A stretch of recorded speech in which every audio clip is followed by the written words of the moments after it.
Bonjour, vous allez bien? Bon, c'est la troisième séance pour le cours de CEPI, compréhension écrite pré-intermédiaire.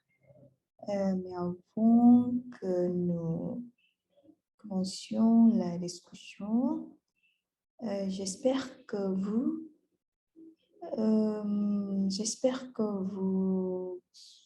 ferez le devoir hier et vous déjà le télécharger à Elena. Voilà, maintenant on commence sur leçon 3 dans le taxi 2.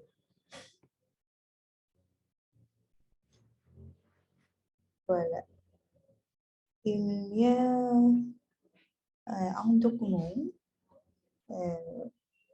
basé sur le titre, c'est un blog.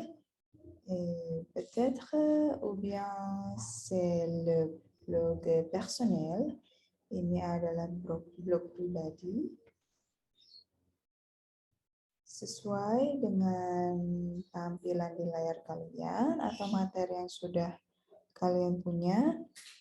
Dari blog ini, lalu kita hubungkan dengan pembelajaran CEPI kita harus menelaah, mengkaji atau menganalisis isian dari elemen yang ada di dalam blog tersebut.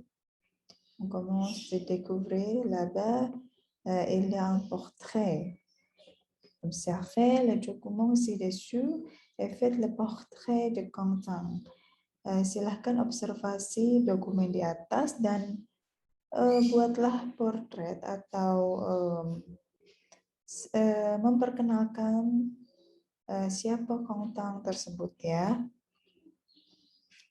Lalu yang kedua, indiquez ce qu'on peut faire sur son blog. Tunjukkan kepada pembaca pada umumnya apa yang dapat pembaca lakukan, apa yang dapat kita lakukan ketika kita melihat atau mengunjungi blog dari si Quentin tersebut. Jadi tugas kalian yang pertama adalah silahkan mengobservasi blog ini, blog dari Quentin, dan buatlah hasil dari observasi itu berupa perkenalan mengenai Quentin. Siapakah namanya, dimulai dari kemudian ada umurnya, statusnya, tinggalnya di mana, bahasa yang dibicarakan ada apa saja.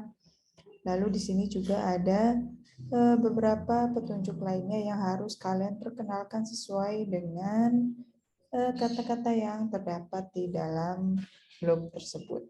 Ini masih mudah ya, jadi kalian harus berkreasi, tentunya harus sesuai dengan isian blog yang ada di sini. Bagaimana sih cara memperkenalkan orang lain? Lalu bagaimana dengan yang kedua, indiquer ce qu'on peut faire sur son blog. Tunjukkanlah setelah memperkenalkan Quentin melalui blog Quentin, apa yang dapat kita lakukan? Apakah kita dapat melakukan pertemanan dengannya? Kalaupun memang dapat, harus melalui apa ya? Kalian observasi dengan baik, memperkenalkan Quentin dan apa yang dapat kita lakukan dari blog Quentin tersebut. Caranya untuk kalian mengumpulkan tugas pertama ini tidak perlu mengunggah melalui media lain, cukup kalian berkomentar saja di dalam video ini. Silakan berkomentar. Dari 12 mahasiswa, il y a 12 étudiants et je vais montrer l'un de ces étudiants qu'il devait ou bien qu'elle devait qu'ils doivent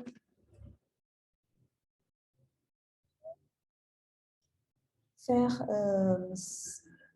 cet exercice ya. Jadi dari 12 mahasiswa akan saya tunjuk 2 diantaranya untuk mengerjakan tugas ini.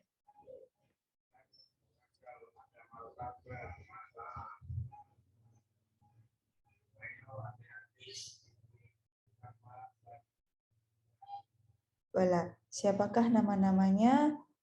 Vous devez voir d'abord, vous devez regarder d'abord un commentaire, le commentaire que j'ai déjà écrit dans le video. Jadi silahkan cek terlebih dahulu komentar yang saya tinggalkan pada video untuk mengetahui siapa mengerjakan apa. Continue.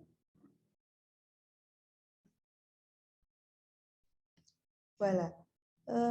Dari pembahasan mengenai konten tadi, blok personel tadi, bisa dapat dilihat ada grammaire apa saja yang seharusnya sudah dapat langsung dipelajari melalui blok tadi.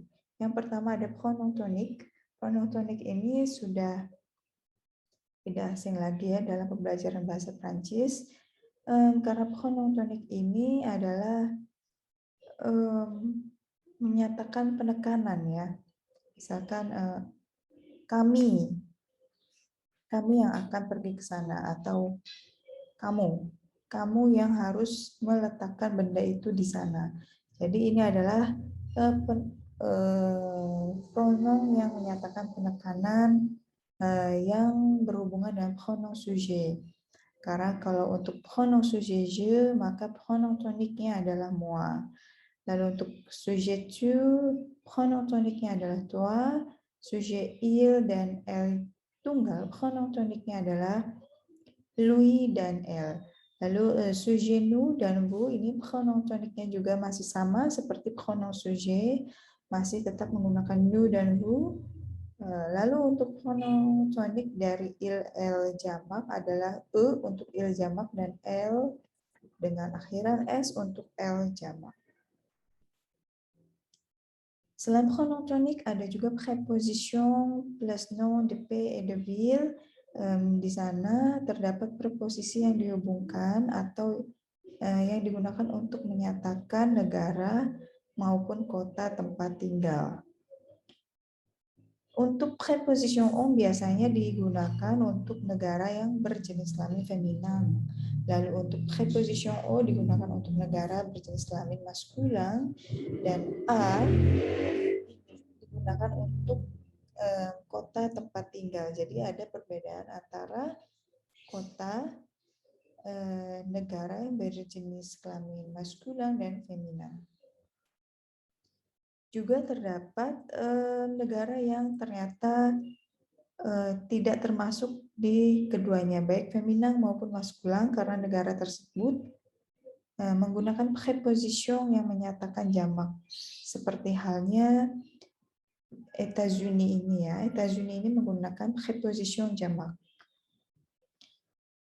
Lalu bagian yang ketiga adalah adverbe de fréquence, ini menyatakan keseringan ya, seberapa sering atau frekuensi, yang merupakan sebuah adverbe atau kata keterangan bantu. Di antaranya contohnya seperti souvent, parfois, rarement, itu termasuk ke dalam adverbe yang menyatakan frekuensi.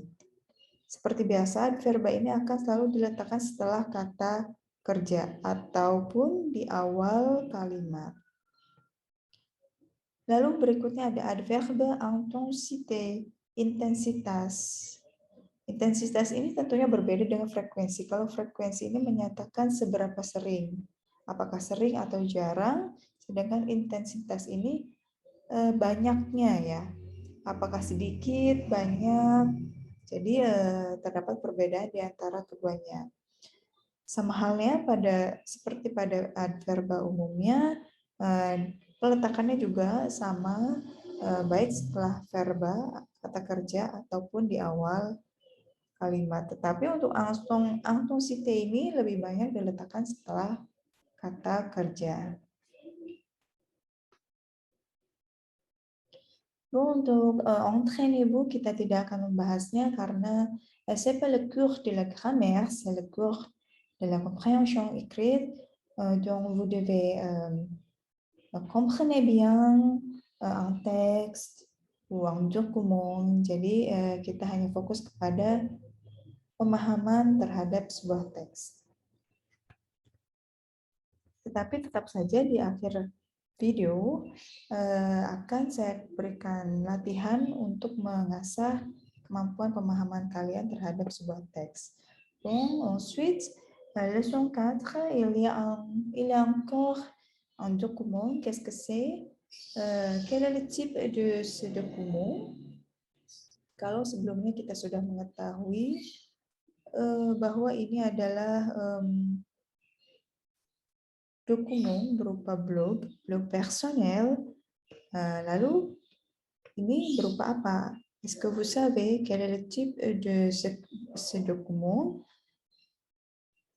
Sebelum menebak tipe atau jenis dokumen apa yang terdapat di dalam materi, alangkah baiknya kalian membaca terlebih dahulu teks yang terdapat di dalam dokumen tersebut. Karena melalui pemahaman teks, kita tentu akan dapat menarik kesimpulan mengenai jenis dokumen tersebut. Voilà. Peut-être c'est un mot-clé, terdapat kata kunci dari dokumen tersebut, di mana ada kalimat yang menyatakan vous êtes une équipe de 6 personnes de la même famille. Apakah Anda merupakan satu tim berjumlah 6 orang dari sebuah keluarga yang sama? Kemungkinan ini menyatakan mengenai game show atau acara permainan. Baiklah.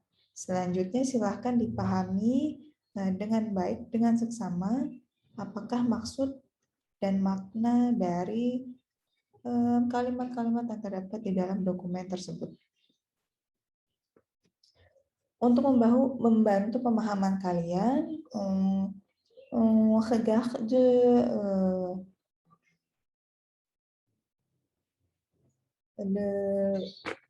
la partie de lire et connaître au-dessus. Kita lihat bagian dari lire dan connaître di bawahnya. Ada sejumlah pertanyaan yang harus kalian jawab. Yang pertama, devenez candidat, jadilah kandidatnya. Observez le document 1 et relevez. Silahkan observasi kembali dokumen di atas, lalu temukan jawabannya mengenai nomor 1. Le nom de l'émission de télévision, ya. Ini adalah nama dari program acara televisi. Apakah nama program acara televisi di sana? Nah, dari ini saja kita sudah dapat mengetahui le type de document. Lalu yang kedua adalah nombre de personnes par équipe. Jumlah anggota setiap timnya itu berapa? Troisième, comment on peut s'inscrire à l'émission?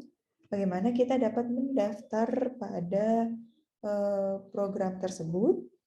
Quatrième, les 3 éléments demandés pour le dossier de candidature. 3 persyaratan utama yang diminta ketika kalian ingin bergabung menjadi kandidat dari acara tersebut. Apakah ketiga persyaratan tersebut ya semuanya sudah ada, sudah tercantum di dalam dokumen ini jawabannya. Nah, untuk bagian nomor 1 ini akan saya cantumkan lagi 2 orang nama untuk mengerjakan bagian pertama. Maka on a déjà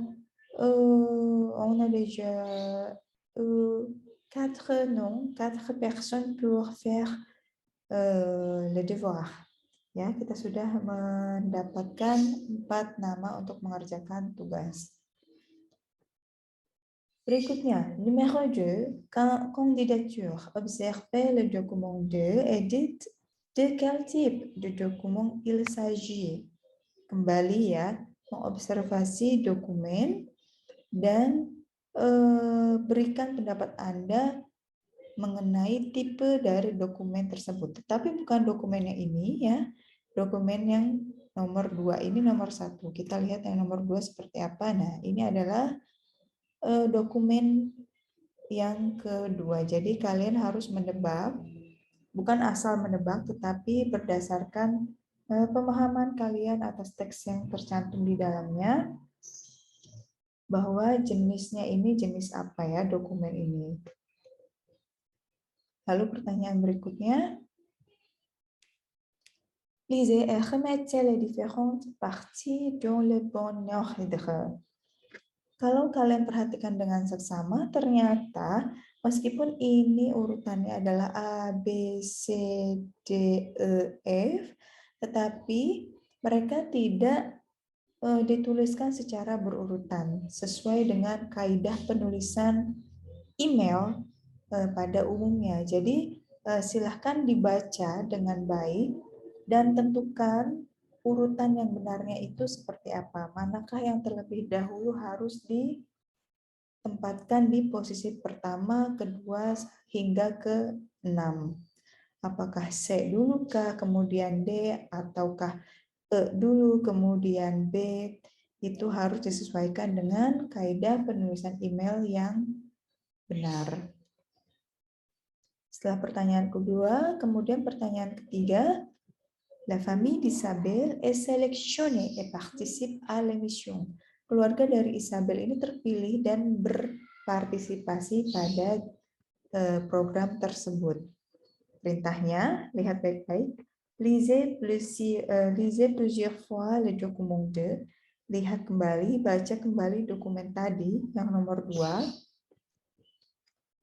Lalu, cachez le texte et retrouvez de mémoire des personnes qui. Voilà. Pahami teks, tangkaplah teks, carilah teks yang sekiranya menyatakan bahwa terdapat 2 orang yang melakukan apa. Di sana sudah ada keterangan 6 kegiatannya.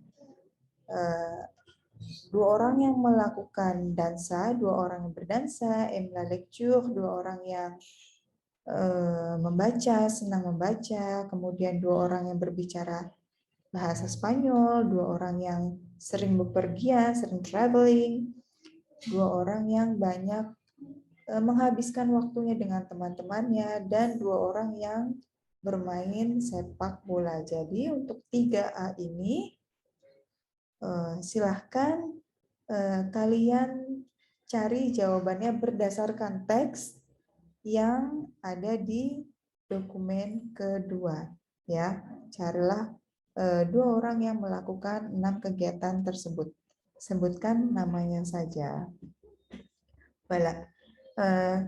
Untuk devoir pertama itu adalah yang tadi, yang di halaman sebelumnya. Ini adalah découvrir untuk portrait A et B.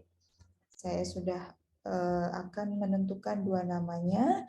Lalu berikutnya devoir yang kedua untuk bagian yang pertama ini devenez candidat. Saya juga akan menentukan 2 nama lainnya. Dan yang ketiga ada candidature. Saya juga akan menentukan 2 nama lainnya. Jadi on a déjà 6 personnes pour faire le travail, le devoir. Bon. Apakah isi dari email ini? Ini adalah tugas kalian sebagai pembelajar CE. Kalian harus memahami dengan baik apa isi dari setiap dokumen yang dipelajari pada mata kuliah compréhension écrite. Konsultasi au dico ya, silakan berkonsultasi dengan kamus. Mais c'est pas Lexicon online ya, bukan kamus online karena itu tidak baik untuk penguasaan penambahan penguasaan kosakata kalian. Bon, c'est la dernière matière pour aujourd'hui, le savoir-faire. Masih seputar atau terkait dengan dokumen. Di sana sudah ada gambar dengan judul Soleil Noir. Je ne sais pas qu'est-ce que c'est, quel est le type de ce document.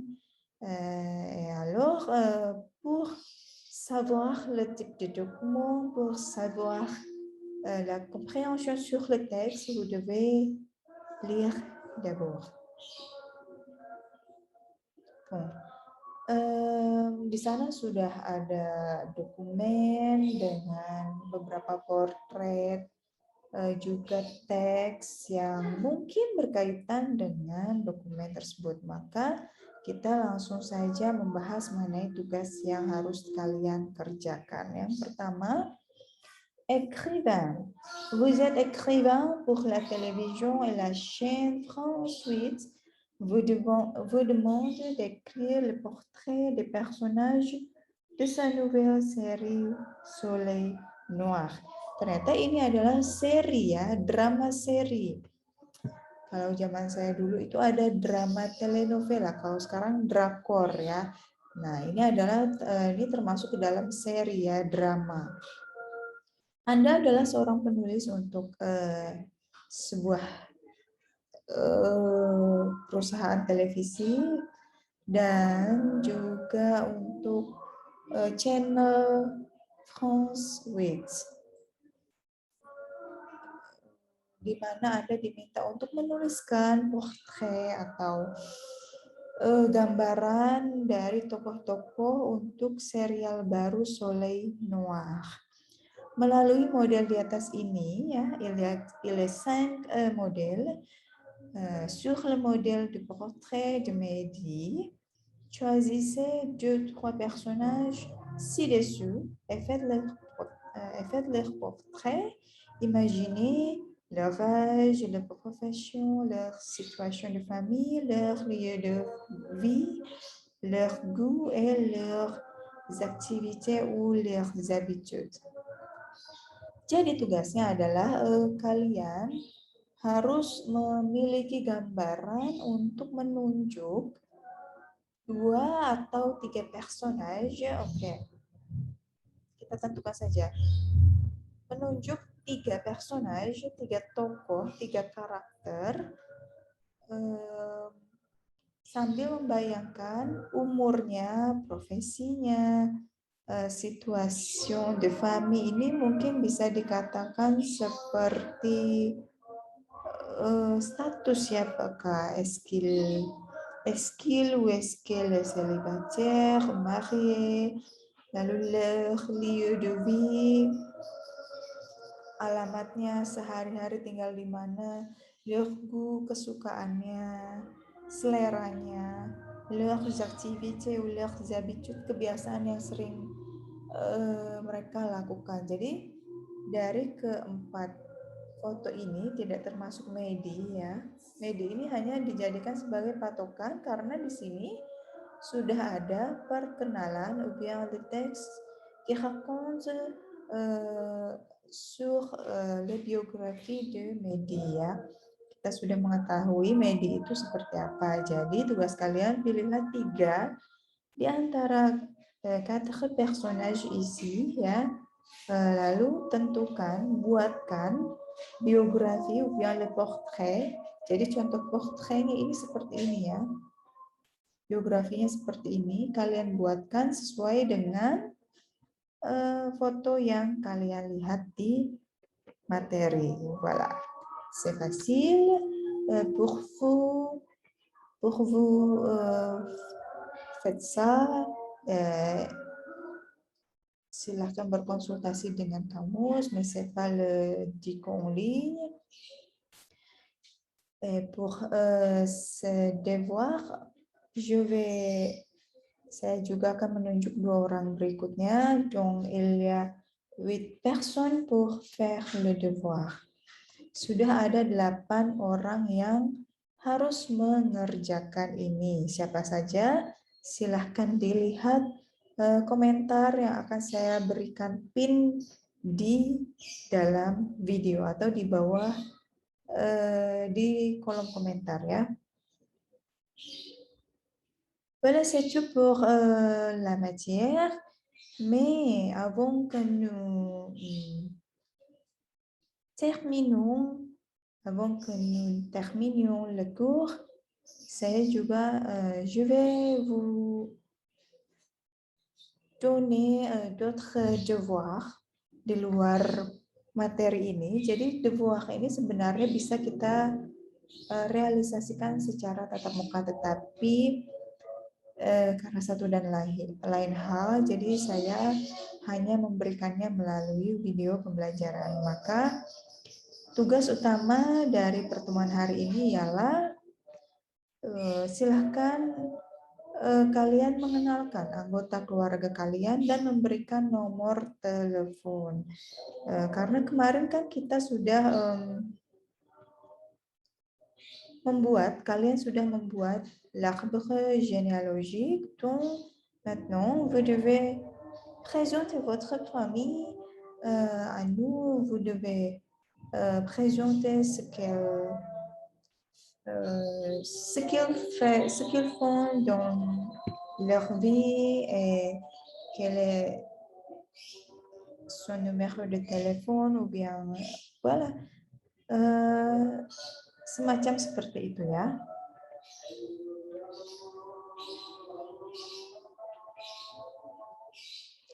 Jadi tugas utama selain yang tadi itu kalian harus mempresentasikan anggota keluarga kalian dan juga memberikan nomor teleponnya. Mungkin bisa dijadikan acuan adalah contoh yang terdapat di dalam dokumen yang kedua ini ya. Voilà. Silahkan diingat baik-baik tugas yang harus kalian lakukan. Lalu, s'il y a des questions, si vous voulez poser des questions, vous pouvez faire ou bien vous pouvez commenter le vidéo, s'il vous plaît. Voilà, à la semaine prochaine.